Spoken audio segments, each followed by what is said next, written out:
Programang ito ay rated SPG, striktong patnubay at gabay ng magulang ang kailangan.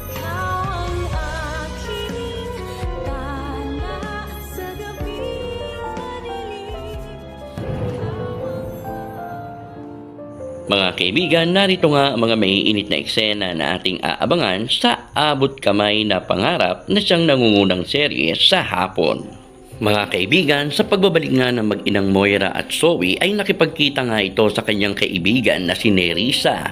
Lalo pa nga't ito nga ang nakakaalam ng lahat ng mga kalokohan nga ni Moira at patuloy pa rin itong pinagtatakpan. At maging ang sasakyan na ginamit nito sa pagkidnap nga kay Don Pepe ay kay Nerissa din. Kaya naman mga kaibigan, na makakuha nga ng ebidensya ang mga pulisya o mga larawan ng sasakyan ay nakumpirma nga ni Giselle kung kanino nga ang sasakyan na yon. At dito nga ay hindi siya nagkamali ng hinala, lalo pang nang malaman nito na kay Nerissa pala ang nasabing sasakyan.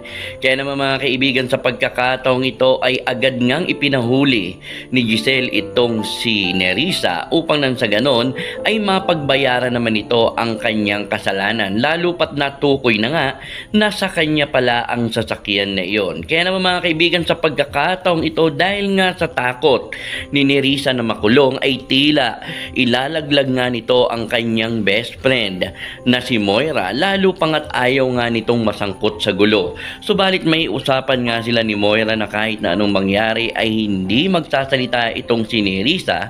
Subalit ano ang magagawa natin? Lalo pat nasa alanganing sitwasyon na nga itong si Nerissa na maaari siyang makulong dahil na rin sa ginamit nga ang kanyang sasakyan sa nangyaring krimen, lalo pa nga sa pagkakakidnap kay Don Pepe. Lalo pa nga naging isang way siya upang may magamit nga itong si Moira. Subalit mga kaibigan, sa pagkakataong ito, ano kaya ang mangyayari sa pagkakahuli nga ng pulisya dito kay Nerissa? Magagawa na nga kayang ikanta nito na walang iba kundi ang may pakana ng lahat ay ang mag-inang Moira at Zoe. At dito na nga kaya malalantad ang katotohanan na itinatago nga ni Moira.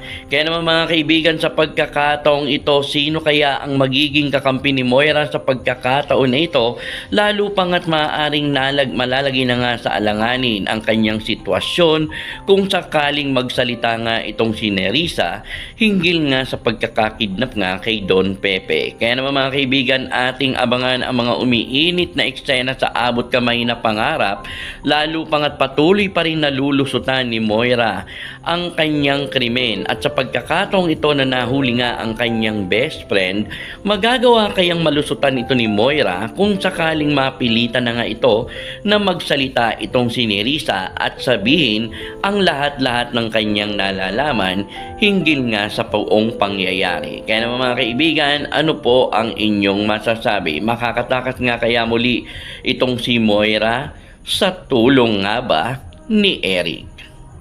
Comment na po at huwag kalimutang mag-subscribe, i-click ang notification bell upang lagi kayong ma-update sa mga susunod pang videos dito lamang sa Taylor Rich TV.